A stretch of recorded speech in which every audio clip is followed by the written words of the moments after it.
Dreamland, an encore presentation from March 10th of 1996. An oldie but goodie.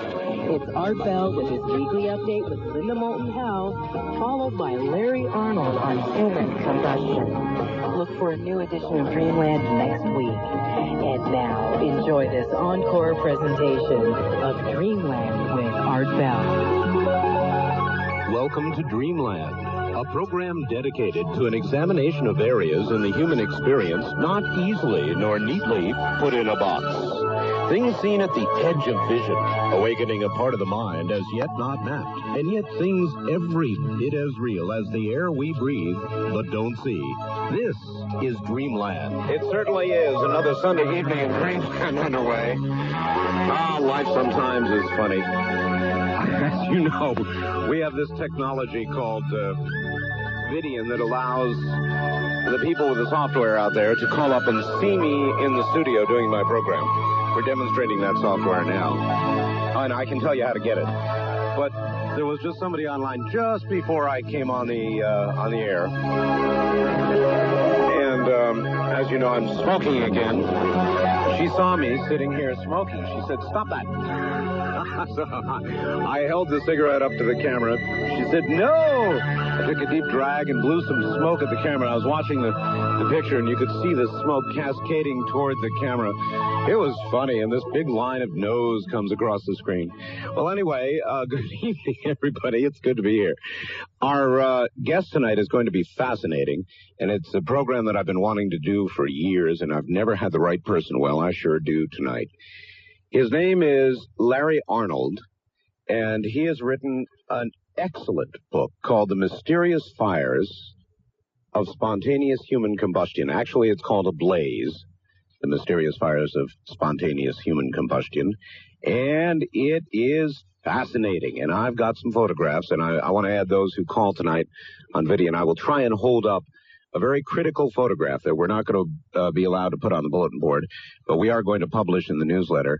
It will be one of the cases Larry is going to talk about. So all of that, Linda Howe, of course, Emmy Award-winning Linda Howe, coming up here in just a few moments to begin the program as usual.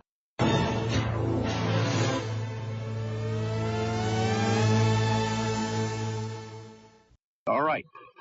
The documentary, Emmy Award-winning investigative journalist looking into crop circles, animal mutilations, and stuff going on in Puerto Rico. It's Linda Howe from Philadelphia. Hi, Linda. I'm here. Good. Okay. Well, thanks. And tonight I have an update on the Puerto Rico chupacabras mystery and a very similar phenomena occurring also in the nation of Mexico that we have not heard much about. Oh? Earlier today, I talked with reporters at El Vocero newspaper in San Juan about a recent police report in the town of Aguas Buenas. That's one of the places in which the chupacabras attacks have been reported the past few months. This new police report is dated March 4, 1996, which was last Monday, and states that 30 fighting cock roosters, each valued at several $100s, were found in their individual cages, dead with clean puncture holes in their back along the spine or on the legs. The police used the term, quote, vampire bite, because there were 2 holes about an inch apart, and on some of the roosters there were 2 pairs of bites or 4 holes. According to the police, there was no blood around the punctures, and despite the neatness of the wounds, violence had been done to the cages. The police report said that doors had been pulled off or bent off the cages. Other strange bird deaths have been reported, and recently I talked to Dr. Carlos Soto, who received his doctorate of veterinary medicine from Kansas State University in 1988. He then went back to Puerto Rico to treat both large and small animals. He has been very puzzled by some of the necropsies that he has done on animals allegedly attacked by this chupacabras, including various kinds of birds. This is Dr. Carlos Soto. Turkeys and some guinea hens, in which they had all a puncture wound half a centimeter in diameter at the base of the skull. So it's puncture right through the feathers into the tissue. Exactly. And the one that I'm going to explain you, it had two puncture wounds, one in the right and left thorax. So let's imagine again we have a right and left puncture wound. Right. Okay. And the bird is on its back. On its back, and no more external puncture wounds. That's it. Okay, two, right and left side. Okay. When I just opened the bird, okay, on its pectoral muscle, okay, right, it had four on the right side, four additional wounds in which they didn't appear on the outside of the skin. Okay, and there was no bruising on the outside? No bruising on the outside or anything. Some parts of the liver were missing on that hand.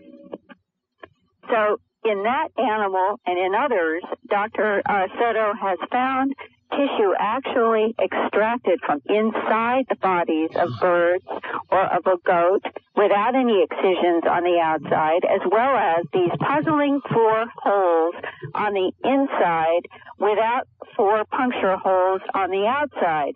And I saw photographs of exactly that phenomena at the University of Puerto Rico Medical Center. How would a pathologist try to explain that, the four inside holes, without four outside holes? Well, he's very puzzled, and right now there isn't a logical explanation. We're all working on this, and researcher Alfonso Salazar Mendoza sent me newspaper articles from the state of Mexico down in the nation of Mexico. The newspaper is La Prensa, and they are calling their phenomena there the vampire of Jaltepec. Jaltepec is a town southeast of Veracruz, and nearly 100 domestic animals there have been found since 1994 with four puncture holes in their necks. These stories have not been filtering up to the United States. I've just been getting them and finding that while we have been looking at Puerto Rico, very similar sorts of events have been happening across the water in Mexico. And one of the farmers told La Prensa, this is a quote, "We can't explain why the attacker just kills the animals and doesn't eat them, and how it attacks the animals, and we don't know it. The yearling calves, the horse, and the chickens that have died don't make a sound that wakes us up at night. And what's more, the dogs don't bark." Well, I've heard almost the identical sentences said to me in interviews in Puerto Rico. How does this happen in some of these cases without anybody hearing anything? In other cases, they hear birds fluttering and they hear sounds. So again, we have those inconsistencies. But Dr. Soto told me that he has looked at some of the punctured tissue under a microscope, and he sees what he thinks is evidence of heating or burn, which is very similar to what Dr. Altschuler and I and others have found in the animal mutilations that we've studied here in this country. But when Dr. Soto sent the tissue onto the Dorado lab in Puerto Rico, and that was supposed to have been sent to a lab in the United States, the findings came back to him eventually as normal, with no signs of burn. He's puzzled by that also because he said, I'm looking at the tissue fresh under the microscope in my veterinarian office, and he said it looks to me like it has suffered heat or it could be chemical, but the reports have come back normal, and he doesn't understand that either. So we're all trying to continue to find out more. Linda, what kind of cages are these, and what kind of force would be required to either bend them or, you said, melt? Bend, or they were bent off or literally pulled off, according to this police report. And I interviewed 2 or 3 weeks ago, not for Dreamland, because his Spanish English was not good enough for us to understand here. But we were working through a translator on the phone. And what I understood was that in a town that would be south of Dorado on the north end of Puerto Rico, and this goes back to August, there were I believe it was 14 or 17 chickens that had been inside of a metal framed cage. It had cyclone kinds of fence wire, and it had cage. And they found the cage torn apart, and all of those chickens were dead with these same strange puncture holes. And they said that the violence that had been done to the cage was puzzling. And there have been other cases where they have said that everything from chicken wire to metal cages have been torn apart, suggesting strength. And yet the animals themselves are not torn apart. They simply have these puncture holes, which makes this truly a mystery. What is the actual cause of death? Are they able to determine that? In one case that Dr. Soto investigated of a Doberman Pinscher female dog, the cause of death was strangulation, and the entire neck showed trauma. He also found congested blood that would occur in the case of strangulation. And yet the eyewitness, the owner of the dog, said that the creature that he saw with his own eyes attack his dog looked like, and this was the exact quote of the veterinarian, a large bat. So now we're back to the description of something that flew from a tree down onto the dog, and the owner watched it and couldn't believe his eyes. When they say large, how large? He said approximately 3 feet. That's a big bat. And there was these descriptions of whatever these flying things are is not typical with anything that is known to inhabit Puerto Rico. And it also is not the same description of the alleged chupacabras, which is supposed to be sort of humanoid-like. It's a very, very continuing, puzzling story, and it continues to occur. This is driving me nuts, and I'm sure it's driving you nuts, too. Well, and also, Art, to realize that the same kinds of puncture holes have been occurring over in the nation of Mexico, across the water from Puerto Rico and south of us, shows that a lot of places may be having this similar phenomena, but it's simply not reaching us in the media. Well, something else to bear in mind. Now, I had not heard about Mexico, but if it's in Mexico, when it's in Puerto Rico, you might imagine this is something that crawled up out of the swamp there, some new breed, or you might imagine a lot of things. But if it's in Mexico, then it could be here. Right? Well, there certainly have every once in a while, there have been these stories of strange, what we have called in the United States, biopsy punch holes. There's a case I'm working on right now. We don't have all the lab tests back yet. I will eventually report on it, but I can tell you this. There is a horse in South Dakota that was found February 14th, a 6-7-year-old female, and she had a 1/2 inch by 2 inch hole right below the ear and back of the jaw. The horse is alive to date, and that hole was in the process of healing. And I learned that in Mexico, in one of these reports there in Jaltepec, a yearling calf was found alive with 4 holes in its neck, and the calf continued to live.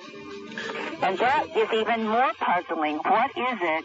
What is the reason for these puncture holes by whatever it is that does the attacking that is leaving basically the entire animal untouched after the puncture holes? Whew. Well, whatever it is, I hope it doesn't come here. Thank you very much. Linda, a wonderful report as usual, puzzling as usual, but wonderful. And give everybody a way to contact you, get your materials, whatever you would like to do. Yeah, thanks. From everything from whether it's unusual animal deaths or marks that could be in the crop circle area to the human abduction syndrome to all of the unusual phenomena in this planet. I love hearing your reports and your comments and your questions. My new mailing address is Post Office Box 300, Jameson, Jamison, Pennsylvania, zip code 18929-0300. My toll-free 800 number for information about my books and my documentaries and to leave a brief message is 1-800-707-9993. Again, that's 800-707-9993. And for anyone who might want to fax, it's area code 215-491-9842. Wonderful. We shall be looking forward to your report next week. And I want to know what that thing is. All right. I keep trying. All right, Linda, thank you. Thank you, Eric. Right, big bat, 3-foot bat. We have little bats out here, and they fly around sometimes at sunset, and I go out and have fun throwing rocks at them, which never hit them because they always sense it and dart away. But they're fun to throw rocks at. Maybe I should reconsider if one of their larger family members makes it up this far. One night, someone sitting in front of the television is in an easy chair. The next morning, he or she, nothing but a pile of ash and a sweet smell. A shrunken head, perhaps an intact leg with a foot still in the shoe. I've got that photograph here. The chair has a burnt hole in it. Maybe the phone on a nearby table, slightly melted, but no evidence of an ordinary fire. It takes an incredible amount of heat to shrink a skull, thousands of degrees, literally. Yet the living room around it remains untouched. The above description reads kind of like a plot for The Twilight Zone, but in fact it is true. It is happening to unsuspecting people all over the world. In a blaze, the mysterious fires of spontaneous human combustion. Larry Arnold, America's foremost expert, that's right, on spontaneous human combustion, or SHC, investigates hundreds of cases, both famous and obscure. 20 years of research has gone into this book. Interviews with survivors, yes, some, firemen, coroners, morticians, as well as chemists, physicists, and biologists. Arnold explores the effects on the fragile human body of television radiation, alcohol and smoking, inactivity and anger, all of which can, under the right circumstances, cause people to burn to ashes in 30 minutes or less. That is what's coming up. Coming next, Larry Arnold, author of Ablaze, The Mysterious Fires of Spontaneous Human Combustion. I know I think I've been close. All right, we will break here and be back with Larry. Stay right where you are. This is Dreamland.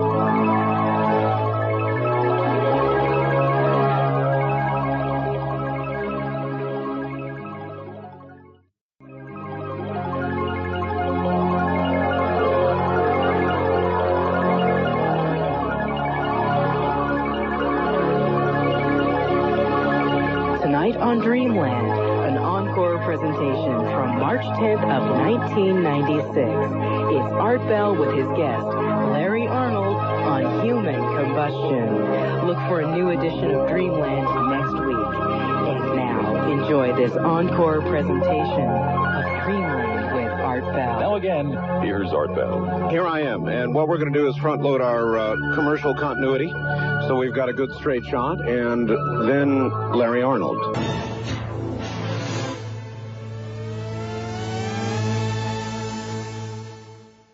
Larry Arnold is America's foremost expert on spontaneous human combustion.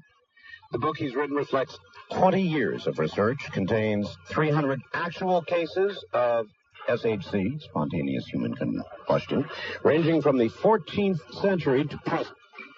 Arnold founded Parascience International in 1976 to investigate paranormal topics. He's also a founding member of Life Spectrums, a nonprofit educational corporation devoted to spirituality and human potential, has appeared on numerous national radio and TV shows, including NBC TV's The Other Side, Fox TV's Sightings, American Journal, CBS TV's The Fifth Estate, and 5 times on ABC TV's That's Incredible. Born in Carlisle, Pennsylvania, I attended Arnold College, majored in mechanical engineering after graduating, worked as an engineer for 5 years.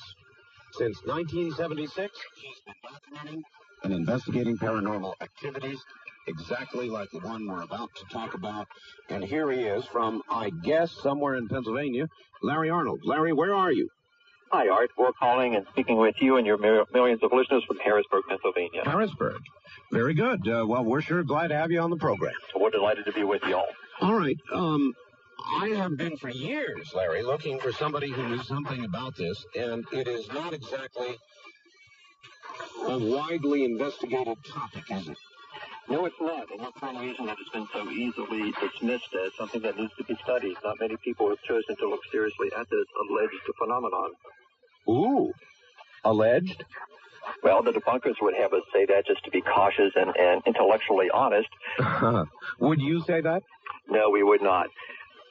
Spontaneous human combustion, just to set up the premise and to define it for those who may not be able to think just what this entails, is the process and ability whereby the human body will begin to smoke or burst into flame without coming in contact with an external identifiable source of ignition. And mainstream science, not surprisingly, as we've already alluded to, says that this is something that is simply impossible and doesn't even deserve to be thought about. On the other hand, if that's the case, then we've got a very, very short program to deal with for the next several minutes. You might have better call up Linda Howe and get her to talk about something. Well, you know, one almost might dismiss it that way, except for one little thing, all the evidence. Hey, there you go. You've got the bottom line. I like the way you think. Well, I have eyes, and I have this photograph in front of me, and it is only one of many. You included the black and white photograph of a doctor who apparently burned up. It's in a bathroom, and it's pretty gory. But all that's left is a leg and a shoe and the very small area in the bathroom where the fire occurred. Seems impossible. It does seem impossible, and what you've described is what we would call a classic scene of spontaneous human combustion. It is horrible, it is eerie, but it's also downright fascinating. And for something that sounds like The Twilight Zone, it is definitely that, but it's also X-Files and Gothic horror and Stephen King all wrapped up into one real-life flaming phenomenon. All right, I got a piece of email from somebody prior to the show. We have a large email network. And this person says, I've heard two possible explanations for spontaneous human combustion. One is that the normal chemical processes in the body are assisted by a catalyst that somehow goes wild, I guess. The other is that the body, the clothes rather on the body, acts kind of like a candle. This one has been shown to be possible in a lab setting using a cadaver. And people go on and on here. I've got a lot of comments on it. Your best guess, what is it that causes this? Well, you're leaping right to the bottom line. What could cause spontaneous human combustion? I guess I am. It is clearly an aberrant electrical discharge within the body or induced in the body from an external source that is not readily apparent. And beyond that, we can get into more specifics later. As far as your email that says, that this is possibly a chemical process that goes haywire, yes, we would support that. And in our book Ablaze, we offer a number of theories that become more specific as how the biochemical and bioelectrical processes in the human cauldron that is our bodies could engender tremendous thermogenesis very quickly. To the other premise that this is explained away as the human candle wick, no, we're going to debunk that. At least we think that we can quite vigorously. I think they've also said, haven't they, Larry, that it's smokers, laying in bed or the wrong place. But, gee, I'm a smoker. And I'll tell you, Larry, much as I hate the fact, I've dropped a few cherries in my lap, a couple of times even asleep. And both times it got my immediate screeching attention. And you're obviously still here to talk about it. Yeah, I didn't catch on fire. I got burned, and I got very angry. And so I refuse to believe that it's smokers. I mean, and those burns probably hurt, too, didn't they? Oh, that's what I say. It got my screeching attention. I was jumping up and down. People do die in smoking accidents. Sometimes they're not always jolted awake. They may have had a heart attack or a stroke, or for some other reason they're insensitive to their immediate predicament, and they will burn up. But they do not burn up in the conditions that define the classic scene of spontaneous human combustion. They do not burn up and leave behind a scene that you just described in opening the segment, that which happened to Dr. Bentley here in Pennsylvania back in 1966. In those cases of smoking accidents, the body is still left sufficiently intact that it can be picked up, transported to a morgue, and autopsied. And then there's a cadaver left to be buried.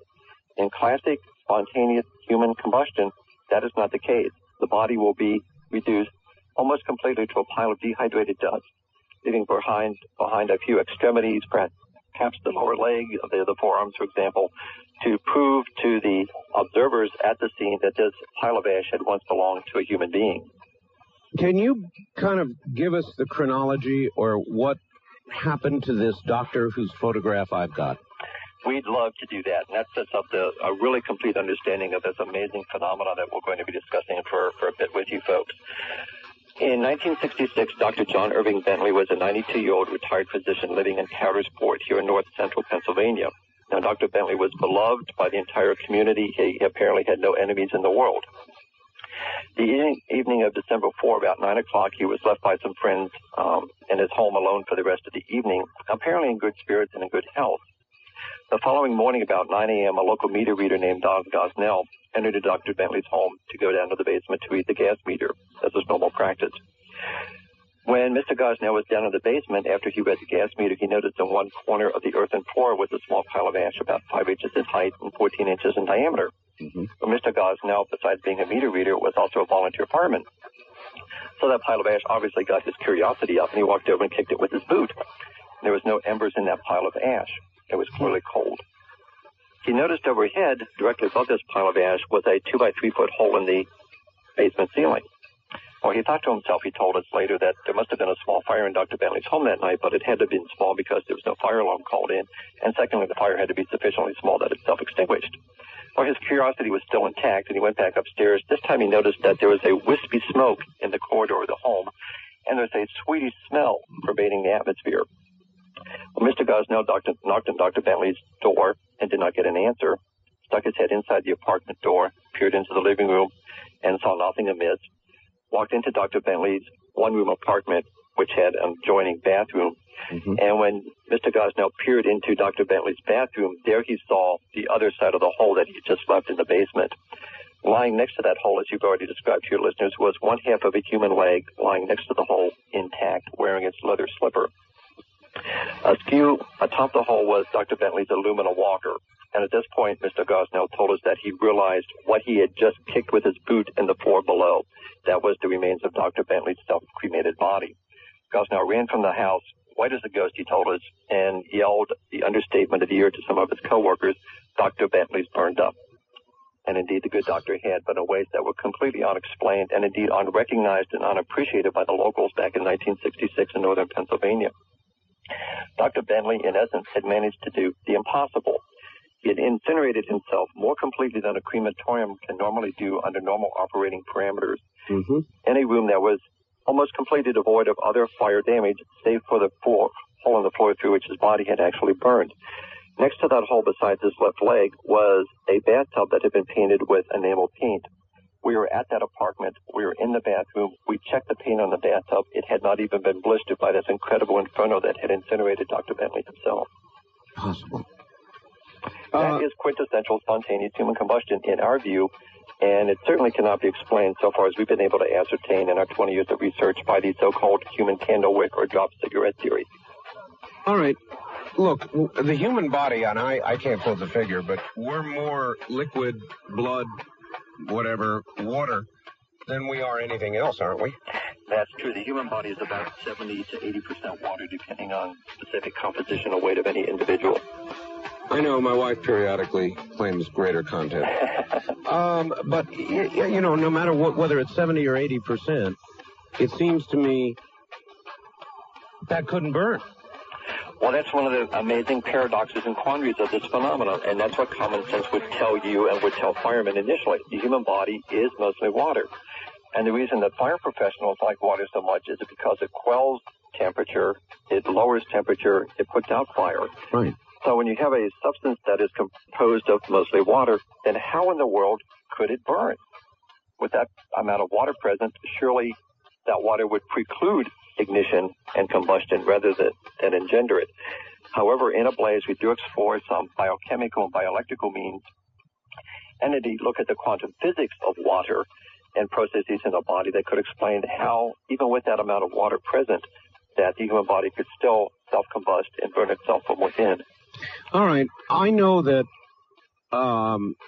Larry, when some people get older and they lose a mate or they lose their reason or will to live, they die.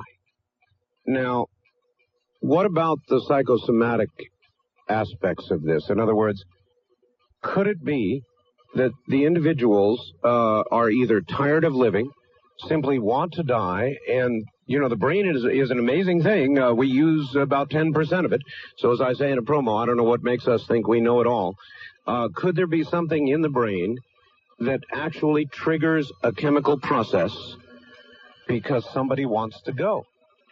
That is a very precocious question, and we think that there is indeed a connection. We have found in the few cases where we've been able to quantify some psychological profile information about these victims, that indeed, in many cases, though not all cases, the individual is morose, is very depressed, is having suicidal tendencies, quite often as a widow or widower, which are tying with the point that you just raised. Sure. And we think that all those conditions come together in a state of consciousness that interacts with the biological and biophysical processes of that individual to set up inflammatory conditions. Huh.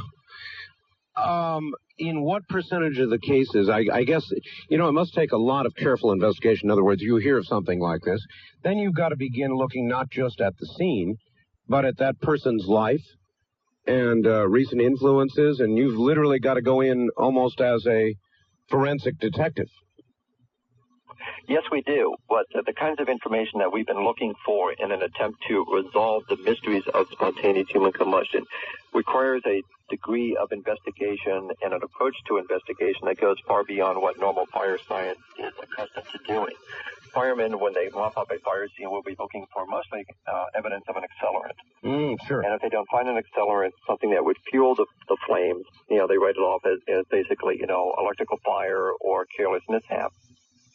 If they find evidence of accelerant, then the next question that comes up to is either it's foul play or it was, intentionally willed suicide by dousing the victim with, gasoline or kerosene or some other flame-inducing material. We have to go even far beyond that because first, spontaneous human combustion in its classic sense burns the body more completely than can be done even if accelerants are used. And in these cases, when research is done by the fire officials initially, they do not find an accelerant to begin with. Well, that's what I was going to ask. In other words, in the case, for example, of the doctor in this photograph, there's part of the leg left. Right. One presumes they would look very carefully at that for evidence and the surrounding floor and so forth of any accelerant. And they would look for any evidence of, with what's left of the leg, gross as it may sound, some biological reason for what occurred. Precisely. Anything found? Nothing was found in the case of Dr. Bentley and in many other cases that are very much like his in the nature of the fire damage and the surrounding lack of fire damage to the immediate environment. Again, no accelerants are found, and in fact, in some cases where autopsies have been conducted on the few remnants left of these victims, there's no liquid moisture content found in the limbs at all, not even any blood samples. It's like the water molecule, the water content of the body has been completely dehydrated. Oh, my. Now, that is interesting. That is interesting, and it provides some interesting clues as to the process and mechanism which may be unfolding in these people. I mean, I've heard of dehydration, but that's ridiculous. But again, no blood? No blood. Blood. No moisture in the tissue. That's what we are told by the forensics people who have conducted those investigations. You sound speechless. I am a little bit. I just, I can see in this photograph, gross as it is, that there is enough of the leg left that there should have been, in other words, it looks like what's left of a human being, clearly, and even, and though it didn't burn, and though it may have been warmed by the fire itself, there certainly should have been traces of bodily fluids left in the leg.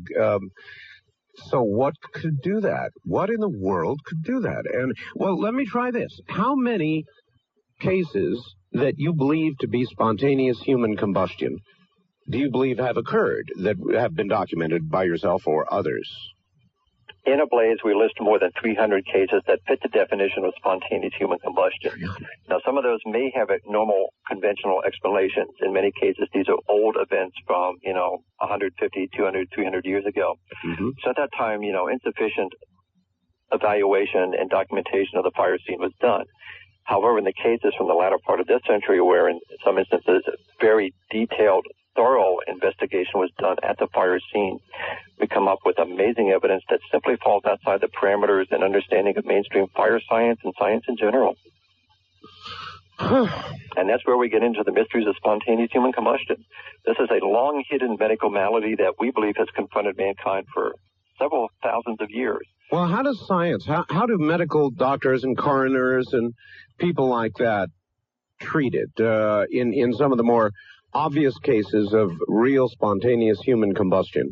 What do they generally list the cause of? Do they ever list the cause of death that way? In general, they treat it with disbelief. Officially, they will write these deaths off, as in the case of Dr. Bentley. His death, keep in mind the fire scene that we just described to you and your listeners, and the photograph that you're showing on your new technology. His death was described as that of asphyxiation. Officially, that is how Dr. Bentley died. Well, I suppose so, as he burned up. As he burned up, at some point, yes, he suffocated. But when you read in a coroner's report on an autopsy document asphyxiation, you don't imagine or visualize a scene like we've described happened to Dr. Bentley. And of course not. Found there. Of course not. So it's a bit disingenuous to attribute cause of death to asphyxiation in a case like that. As we talked to the deputy coroner in that case, he told us that if he were truly rewriting the autopsy report, he would say that there was 99% destruction of the human body. Now, that goes far beyond asphyxiation. It sure does. In other instances, these accounts are written off as smoking mishaps, or as we talked about earlier, a carelessly dropped cigarette, although once again, that's not only disingenuous, it's actually dishonest to claim that. We've talked to medical examiners who have considered spontaneous human combustion because what they encountered first defied everything that they've been trained medically to experience at a fire scene, and yet they've told us that to invoke spontaneous human combustion is so bizarre and strains credulity to such an extent that they're terrified to put that down officially as cause of death. All right, Larry, hold it right there. We'll be right back to you. This is Dreamland.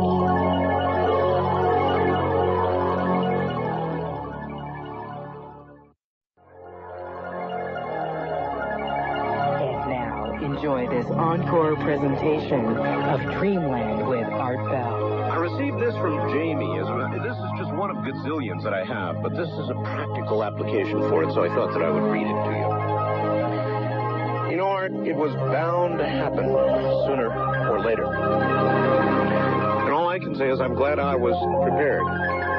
The only thing I asked for as a birthday present this year was the Beijing AM/FM shortwave radio with a light. Thankfully, my lovely wife knew how serious I was about wanting this appliance. He calls it an appliance. Until last week, it was just an interesting conversation piece. It is that, by the way. I mean, you wind it, the radio goes for 30 minutes. He says, interesting conversation piece, that is, until the lights went out. We were hit hard here in the Northwest by the Pineapple Express, and subsequently the power at our house was knocked out for more than 24 hours. Of course, one of the first things we did was set up the Beijing with a light. The radio kept us entertained, informed throughout the course of the storm. As a matter of fact, performed flawlessly. Without a doubt, it's one of the smartest purchases I've ever, in capitals, made. Jamie Walker, Senior Systems Analyst. Thank you, Jamie.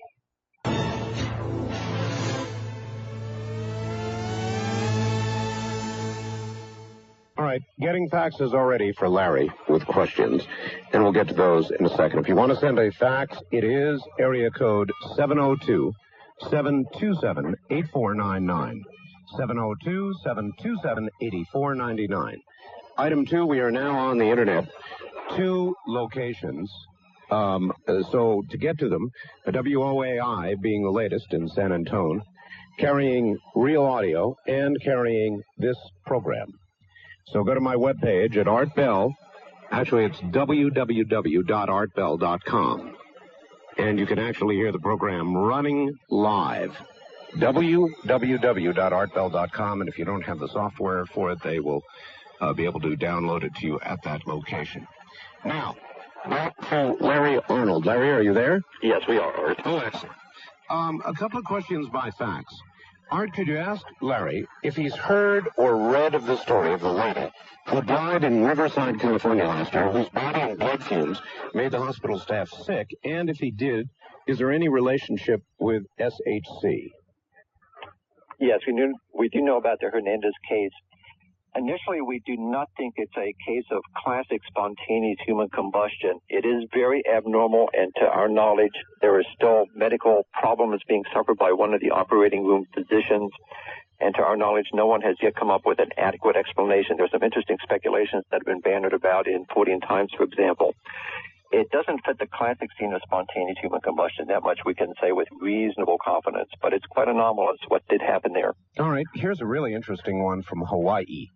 Besides spontaneous self-immolation, is there any evidence to support that an individual or group, through psychokinesis, could actually inflict this on another? Delicate question. We discussed that possibility in a blaze. We think the answer is yes. Oh? Oh, no. I say that from a talk show person's point of view. If somebody, I'm sure at different times during my show, if they could have caused me to go ablaze, they would have. So you think the answer is yes, based on what?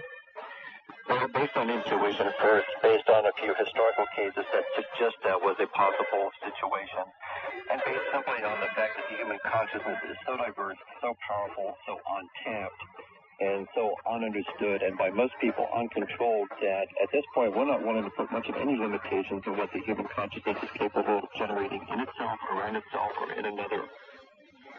Be that other a human being or an inanimate object.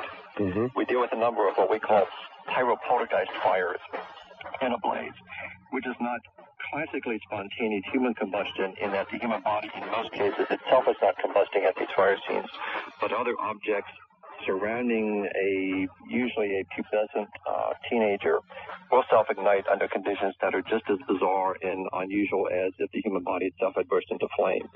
Cases where calendars on walls, books on tabletops, bedding, mattresses, and so on will spontaneously burst into open flame, oftentimes in the presence of fire officials who are completely bumfuddled by what they're encountering. Kind of like the movie Carrie. Very much like Carrie, yes, indeed. What about, I'll touch on it, the religious angle of this. What about those who would say it's an act of God? Well, actually, that has been said, indeed said by the medical community. Back in the 1700s, when this was a hotly debated subject, pardon the expression, in the medical community, there were physicians and scientists in general who said, no, the human body can't combust. They had counterparts who said, yes, it does, because, well, here's the evidence. How else do we explain it? In those days, it was said by those who believed that spontaneous human combustion was a reality that in most cases these victims met the wrath of God. They were visited by God's divine wrath because they were living an immoral and intemperate life, and this was God's divine retribution for their miserable lives. Now, it's an interesting scenario. We certainly can't support that scientifically today, but once again, we're dealing with biological proceeds, heavily intoxicated individuals, people who are obese, people who probably were depressed, and all those factors, as we suggested earlier, can set up a state of consciousness which we believe can interact with the body's physiobiological processes to engender these very bizarre thermogenetic rises in their bodies. What about the good doctor? He was just an older fellow. You said he was how old? 92. 92. Had his walker here. Mm-hmm. I suppose you might conclude that he was tired of living, but that's a supposition. Was he a drinker, heavy drinker? Do you know anything about the doctor that would have... Dr. Bentley at one time did drink alcohol, we were told, but about 15 years before his death, he had completely given up that habit. He did smoke a pipe, and initially the people at the scene said, well, he must have dropped his pipe on his lap. This is the explanation that is tendered to get away from our conclusion that Dr. Bentley died of spontaneous human combustion. The disbelievers, the skeptics, the debunkers of SHC say, well, Dr. Bentley haphazardly dropped a pipe on his lap. However, as we pointed out earlier, dropping a cigarette, or in this case a pipe, in one's garment is not going to engender a temperature of 3,000 degrees Fahrenheit for 12 hours, which is what is necessary to ash and bone inside a crematorium. And crematorium conditions were clearly not present in Dr. Bentley's bathroom. Well, the whole house, you know, at temperatures that hot, the whole house should have burned down. Absolutely right. I'm so glad you made that point. When a whole house fire burns the structure to the ground, temperatures rarely go above 1,700 degrees Fahrenheit. That's about as hot as a structure fire gets. In a structure fire, if someone is entrapped in that blaze, right, the body, as we said earlier, can still be picked up, taken out to a morgue and autopsied. Just this past week here in Harrisburg, we had a crime scene. It turned out to be a crime scene. 2 people died in a house fire. There was sufficient evidence left in their bodies of those 2 victims that allowed the police to determine that these people had not died accidentally in a house fire, but they had been murdered, and the crime scene was torched to cover up the evidence of the murder. Sure. Now, in Dr. Bentley's case, the burning was far, far beyond that. We could have never expected any forensics people to find evidence of murder in Dr. Bentley's case. No, I'm looking at the photograph. He's just flat gone. Flat gone. Disappeared. Poof. Pile of ash. Secondly, in Dr. Bentley's case, while we said he was a pipe smoker, his pipe was found in its holder on a stand next to the chair where Dr. Bentley spent most of his days and nights.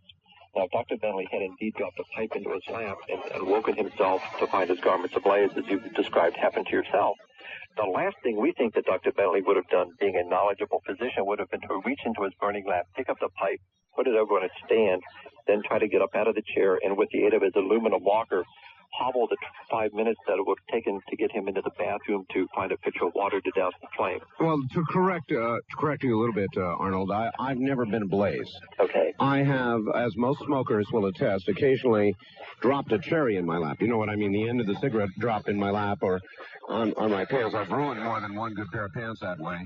But I guarantee you, the very second the cherry makes its way through the pants leg, I'm up popping, jumping, up and down. Moreover, I would expect that if I was completely dead to the world, had a heart attack, that cherry would burn down through my leg, through my outer flesh perhaps, and then connect with the moist tissue beneath and go out. And we wholly agree with that. That would be our conclusion to that. That's what we would expect to happen. So then how do we come up with cases like Dr. Bentley in 1966? Mrs. Patrick Rooney back in 1985 in Illinois. What can you tell us about that one? Oh, I'll tell you a lot about Mrs. Rooney. On Christmas Eve, she and her husband were in a farmhouse outside of Seneca, which is a town about 55 miles southwest of Chicago, Illinois. Everyone was expecting to see the Rooneys the following morning, Christmas Day.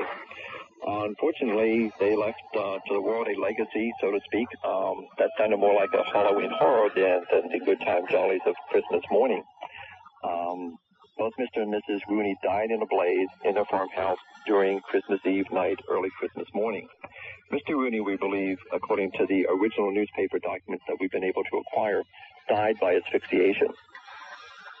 What Mrs. Rooney died of is something quite beyond asphyxiation in a fire.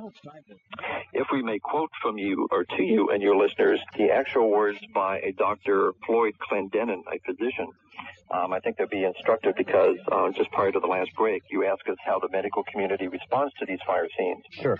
And we stated that either they dismiss SHC outright or they mislabel it. But there is a third response to SHC historically, and that's what Dr. Floyd Clendenin provides. He said, upon removing their bodies, we found the skull, the cervical, and half the dorsal vertebrae reduced very nearly to a cinder. Now, we're talking about Mrs. Patrick Rooney here, along with about 6 inches of a right penis on her makeup. The rest was reduced to a complete cinder. The other parts of the body and clothing were reduced to a very light cinder having no shape of former body. Now, here's what I marvel by this, because much like Dr. Bentley did almost 100 years later, Mrs. Rooney burned through her kitchen floor into the crawl space beneath. And yet, table linen, directly above the hole through which her body fire augured itself was not burned. Now, the doctor said this. The skull and the hip bone of Mrs. Mooney were really the only evidence by which it could be told that a human body had been cremated there. Now, Dr. Clendenin used the word cremated. Now, that's really profoundly interesting historically and in terms of medicine because the crematorium itself had only been invented 9 years earlier. And certainly a crematorium was not present in Seneca, Illinois, let alone in the farmhouse of Mr. and Mrs. Patrick Mooney. Evidence of an accelerant? No evidence of an accelerant whatsoever. That indeed was looked for and none was found. Dr. Clendenin, now this is a professional medical physician back in 1885, pronounced cause of death a case of spontaneous combustion. He is not the only physician trained medically to say that people can, on rare occasions, die by this very aberrant, infrequent, and quite mystifying process called spontaneous human combustion. All right, well, a lot of this is by necessity going to be a little gross, but I've got to ask about this. I know a number of very obese people. Thankfully, I'm not one of them.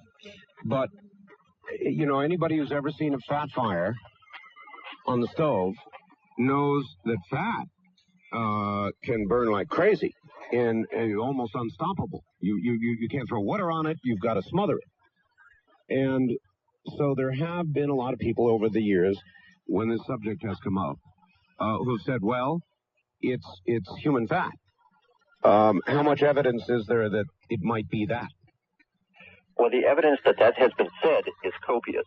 Sure. The evidence that what has been said can indeed explain these cases, we think requires or is dearth of support. Now, we're always open to learning things that we don't know about, so maybe one of your listeners can set us straight here. But in 20 years of talking to forensics experts, firemen, medical professionals, and laboratory technicians, we have yet to find anyone who can give us one working example of the so-called human candlewick theory actually proving true. Experiments have been conducted, we've done them ourselves, trying to take a piece of well-marbled fatty tissue, whether it's dry or whether it's been soaked for months in alcohol, putting a match to it and coming back a few minutes later or a few hours later and finding that well-marbled fatty tissue reduced to a pile of dehydrated dust.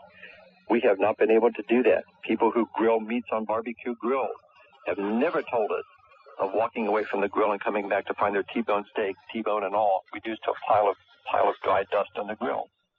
In fact, crematorium operators have told us that the most difficult cadaver to cremate and retort is an overweight, fatty body, which defies the proponents who argue that the overweight, fat, individual is going to burn him up in a smoldering fire to dust. Destroys a lot of myths. Yes, it does. Is there any evidence to indicate whether there's a commonality of where the fire on the human body starts? And it would seem particularly difficult, even if somehow the human body got ablaze, for it to, in essence, burn down. In other words, start at some top part of the body and then burn down. You would make a great fire investigator. You're asking the kind of questions that, unfortunately, some well-paid fire professionals in this country and overseas have refused to ask themselves. In many of the classic cases of spontaneous human combustion, the point of origin of the energy discharge appears to be in the solar plexus area, that is, in the lower abdominal region. And what we suspect happens, and indeed in some cases has been confirmed by eyewitnesses, the energy that begins at that point in the body radiates outward like a human fireball. Whatever is beyond the radius of that fireball escapes significant damage. So the radius of that fireball beginning in the lower abdomen is perhaps 1.5 feet. And what is beyond that radius, say the lower legs or the forearms, which are outstretched from the center of the body, would escape damage. And that is indeed what we find in many of these cases. All right, then. My brain says to me, what about what this person has digested? In other words, everybody remembers from high school with the chemistry sets that occasionally when you would put the wrong things together, your little test tube would begin to smoke and get hot as a firecracker. Now, is it possible that it's a combination of things ingested by a person? Diet might indeed play a factor. This is, again, something that fire professionals are not trained to gather evidence about at a fire scene. We've attempted to obtain that information. As you might imagine, it's very difficult to come by. We have to, speak to the next of kin and talking to them in this kind of a situation is always a very delicate topic at best. Of course. In Dr. Bentley's case, we were able to get some information on his diet, and friends of his told us that he'd spent the last 2 years of his life subsisting solely on a diet of shredded wheat and coffee. Now, if we were Dr. Bentley's body, we think just out of spite, we'd, lash back fiery rage at him for subjecting us to such a horrible diet. Yes. But facetiousness aside, there may be some organic process that went on in Dr. Bentley's body with that accumulation of caffeine and fiber and some other factors that, could have helped biochemically to cause his body to suddenly burst into a fiercely raging inferno that lasts probably for only seconds. Do you think there could have been some sort of that's a long diet of two things, and I wonder if that could have created some sort of permanent chemical change in the doctor's body. It may well have been, but we'd have to work with some organic chemist who would know more about, the actual mechanisms that such a diet would engender in the body. At this point, we're not willing to rule out much of anything. Is there any way, this is probably a silly question because you don't know what causes it, so how are you going to know what prevents it? But I've got to ask, is there a way to prevent going up in flames? Well, when we hear people talking about having explosive tempers, thank you. Having red-hot anger and having fiery red rages lashing out at themselves or at others. We've alluded to earlier, people seem to be depressed or morose in many of these classic cases. We think all those factors, again, set up a state of consciousness whereby the body becomes more inflammably prone. So to avoid those conditions, we would suggest that one has a well-balanced, cool temper, good emotional outlook on life, maintain a good, healthy diet, and beyond that, at this point in our research, we really can't offer any real security. Well, all right. That to me means there's lots of people ready to go up if it has something to do with temper. Larry, hold on. We'll be right back to you, and we'll begin to take telephone calls. Spontaneous Human Combustion. Right here. Larry Arnold is my guest. His book, about 500 pages long. We'll tell you how to get it. Stay right there. Stay tuned for more with Art Bell and his guest, Larry Arnold, on human combustion on this encore presentation of Dreamland with Art Bell.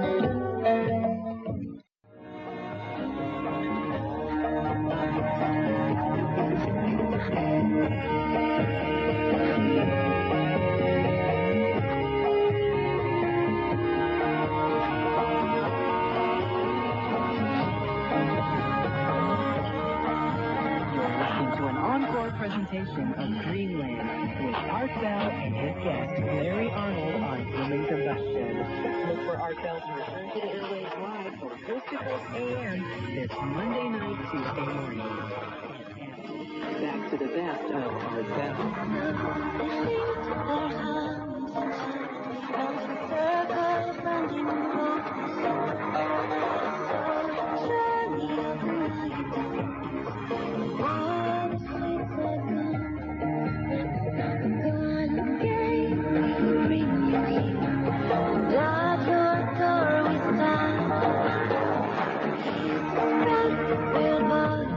Again, here's Art Bell. My guest is Larry Arnold. We're talking about spontaneous human combustion. And I guarantee if you have seen the photograph that I've seen and the rest in his book, it would give you great pause. Believe me, great pause. And Larry has given us permission not to put on the bulletin board because this is a copyrighted picture and apparently it's been ripped off in the past. So we're not going to put it on the electronic media other than I'm showing it to some people on video. And for example, I just showed this to somebody who said, gross, yuck, nasty, what a way to go. Oh my. That was his response to seeing the photograph. So we're going to put it in the newsletter. He has given permission for that. To get our newsletter, which continues to have these kinds of documentary evidence in it, to get our newsletter, you may call 1-800-917-4278. We'll get this in the next newsletter. Again, our newsletter number is 1-800-917-4278.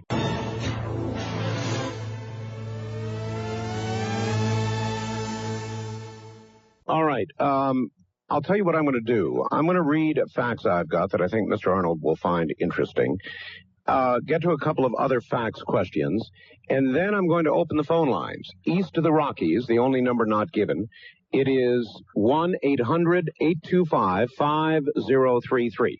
That's 1-800-825-5033. Mr. Bell. Larry. In the spring of 1964, I was living north of Denver, Colorado, in an apartment. I was single. On a Saturday night, I'd been out drinking, dancing. Got home around 2 in the morning. It was cold, so when I got in, I sat down on the couch about 6 to 8 feet from a gas wall heater. I went to sleep sitting on the couch. I woke up at about 4 a.m. My right knee was hurting. I just went in and went to bed. I woke up Sunday at about 10 in the morning. My knee was still hurting. As I looked at my knee, I had 2 large blisters just below the kneecap on each side of my leg bone. I figured I'd burnt myself some way, so I went out and got the pants that I'd had on at the time. No sign of any hole burned in the pants or any sign of anything. By Monday, these 2 burns were bad enough that I had to go to the doctor. He couldn't give me a clue as to what caused them, but the burn holes went to the bone. It took quite a long time to get them to heal. The 2 scars are approximately the size of a dime and about an eighth inch deep. I've never figured it out, but I've always wondered. If you have the time, what does your guest think? That's from Stanley up in Bothell, Washington. So, Larry, what do you think?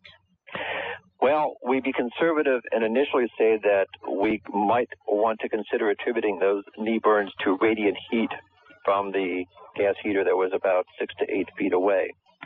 Now, we'd also want to say that we'd like very much to know more from Stanley about the details of that case, if photographs were taken of the burns, because there are aspects of what he's described in that fax to you that sound like it could be spontaneous human combustion, which he survived. This would not be the first time when individuals have suffered partial self-immolation and have lived to not only ponder the question, but to, be completely baffled by what happened to them. Can you give an example of that? Somebody who's begun spontaneous combustion and not combusted totally? You bet. Let's pick this one. This is one that we happen to like a lot. The date is October 1980. The victim in question is Peter Jones. He was living in Central California at the time. Here's the scene. He's sitting on the edge of his bed one morning getting dressed. His wife, Barbara, is standing beside him. Barbara told us that she looked down and suddenly realized that smoke was billowing from the arms of her husband as though something was on fire. She began to pound him around the back, and her husband assisted in trying to frantically put out this source of combustion, whatever it was, and suddenly the smoke dissipated and was gone. There was no odor, there was no heat, there was no tissue damage to Peter, just gushing smoke. Mrs. Jones implored, "What was that?" And after she gained a modicum of composure, to which her husband retorted, "Beats the hell out of me." For circumstances that neither of them understood at that time, his body began to gush smoke in copious quantity. Now let's move forward a couple hours into the afternoon of that same day. Peter was out by himself this time, sitting in his automobile with his hands firmly gripping the steering wheel, waiting for a passing train to go by at the grade crossing, when suddenly, for the second time that day, the interior of his car this time began to fill up with dense bluish-gray smoke, gushing from both of his arms. Now, Peter told us that his shirt sleeves were rolled up, and yet the smoke was billowing from the flesh of his arms themselves. Holy smoke. And the car's interior quickly filled up with this pallid haze. And this time he told us the smoke had a distinctive metallic taste. Metallic? And he told us next that as abruptly as the second episode began, his smoking ceased. He rolled down the windows of his car, and the smoke naturally ventilated out. He proceeded to cross the railroad crossing and never told his wife about that second incident for several months. Now, if the Guinness Book of World Records has a category remaining calm under fire, we would like to nominate Peter Jones. Phew. Here's another thing. Many times at the scene of what appears to be spontaneous human combustion, it is said there is a sweet smell. Correct. Well, I was in Vietnam Larry, and I can tell you there's nothing sweet about the smell of burning human flesh. And so, why would there be this difference? I mean, it's a hot smell for human flesh, normally. You have confirmed to us what friends of ours they ubiquitously, universally tell us that one never forgets the accurate measurement for That's right. flesh. Never. Never forget it. It lingers for months at a fire scene. Sometimes even we've been told for years at a fatal fire scene. Yes. However, spontaneous human combustion is not typical. And one of the hallmarks of classic SHC is that there is a dearth, a complete absence of that normally characteristic noxious smell. If there's an odor present at all, it's been described to us repeatedly as being perfume-like, redolent, sweet-smelling. In one case from Illinois that we document for the first time publicly in our Book of Blades, the son of the victim told us that when he walked into the home of his mother, the whole house smelled as if it was pervaded with hickory incense. Hickory incense? Mm-hmm. That was how he described it. So that would give credence to the theory that there's a chemical change in the human body before it combusts. Most likely, yes, indeed. All right.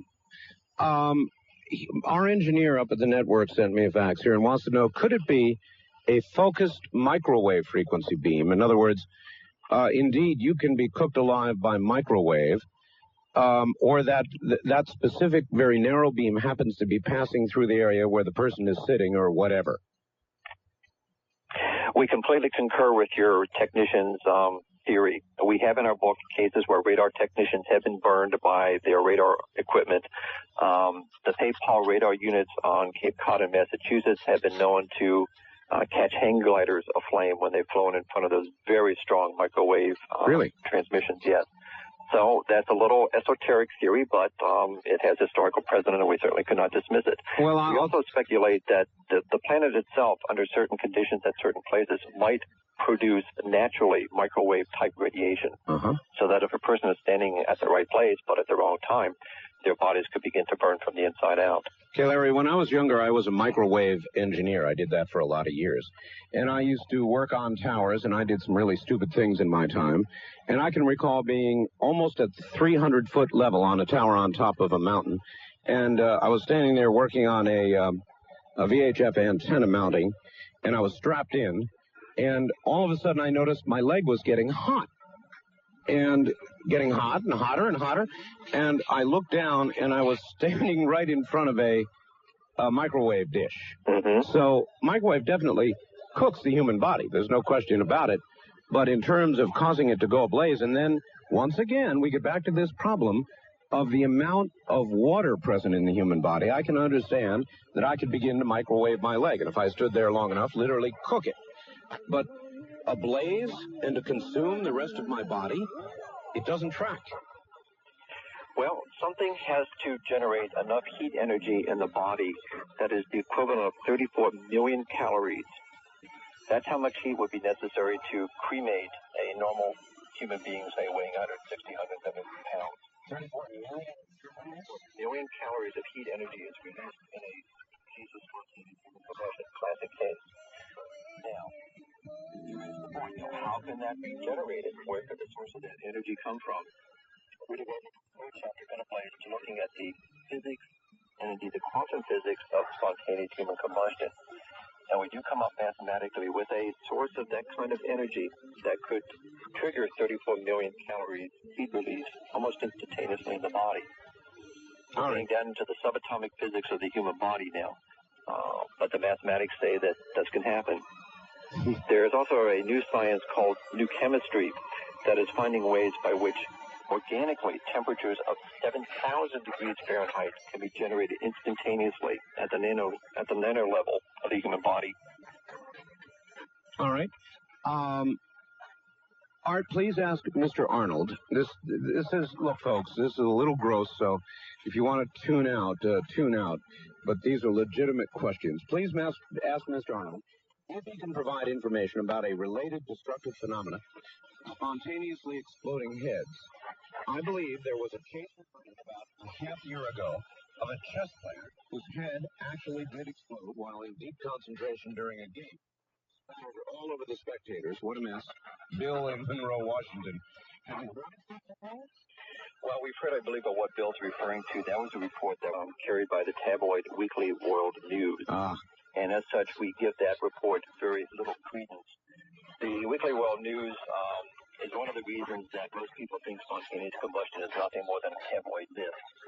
And that paper in particular repeatedly runs stories about this phenomenon. We've tried to track them down, never knowing where one might find a credible lead. Of course. And with only one exception have we ever found there to be validity to their stories. The rest of them have no support so far as we've been able to ascertain.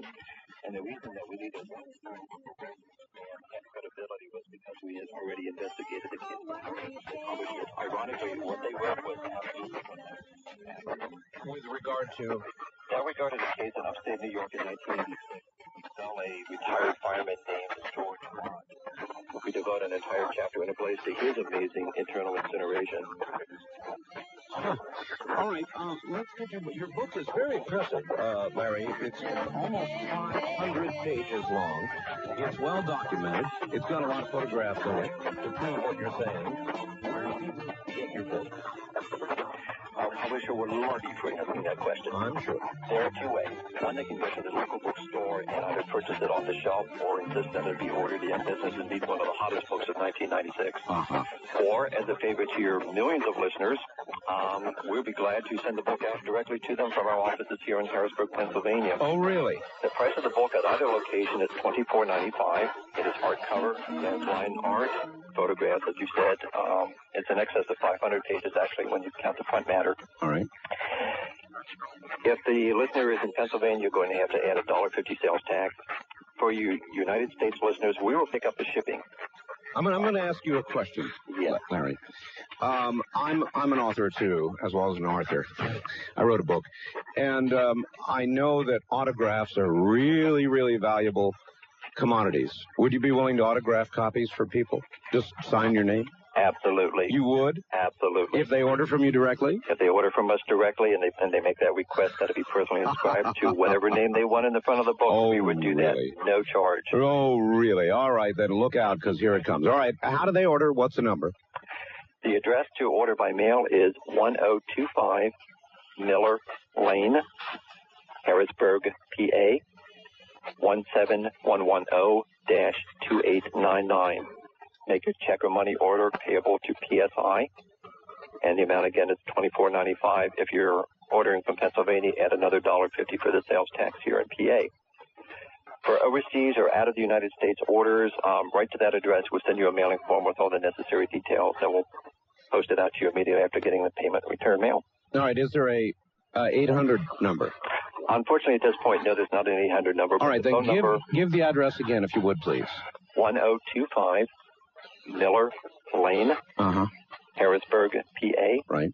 17110-2899. And the phone number for people who would like to call us either to request ordering information or to talk to us about cases that might prove to be valuable leads to our research. That number is 717-236-0080. That is an Eastern Time number, and we'd appreciate calls during normal business hours. 717-236-0080. Correct.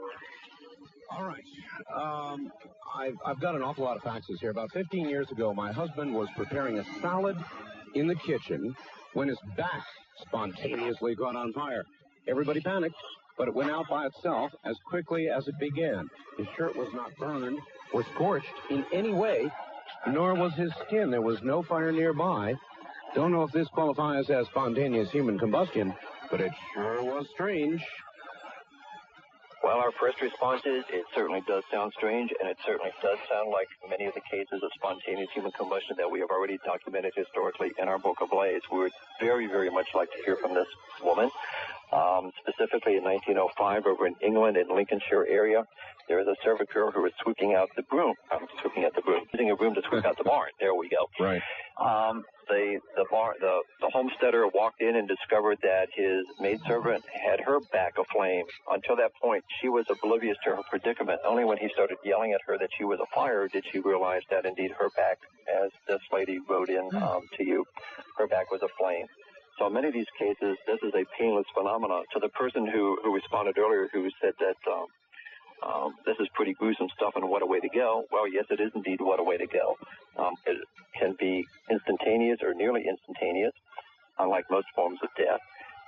And unlike many forms of death, it also appears in most cases to be painless. And besides all those things, it gets you in the history books. All right. Well, that leads us into this then from Brian in Iowa. Please ask Larry Arnold if any of the instances of spontaneous human combustion have been witnessed. Yes, Brian, they have. The case that we gave you a little bit ago about Peter Jones and his wife, clearly that was doubly witnessed once and singly witnessed a second time. We devote another chapter in our book specifically to the eyewitness cases. So once again, those who claim that spontaneous human combustion does not occur are going to have to deal with the eyewitness testimony. People who have seen it happen in others, people who have survived it and reported seeing it happen in their own bodies. In what percentage of the cases, Larry, has it been documented that the people had really foul, fiery tempers? The percentage is quite small because, as we said earlier, getting that kind of information from the very get-go is extremely difficult to obtain. But we have enough cases, enough individuals for whom we've been able to get psychological profile background that suggests that that can be a viable component to the onset of these amazing fires. I'd say the total count is about in the range of 8 to 10 cases where we've got individuals who have told us, or relatives have told us, next of kin have said that these people were very angry, very depressed, hyperactive, really classic type A personalities. What about an actual, actually we're going to have to break off because we're at the top of the hour, but I'm going to ask you, and then we're diving into the phones here because every line is lit and we've got to get going on that. But I would think in some cases people would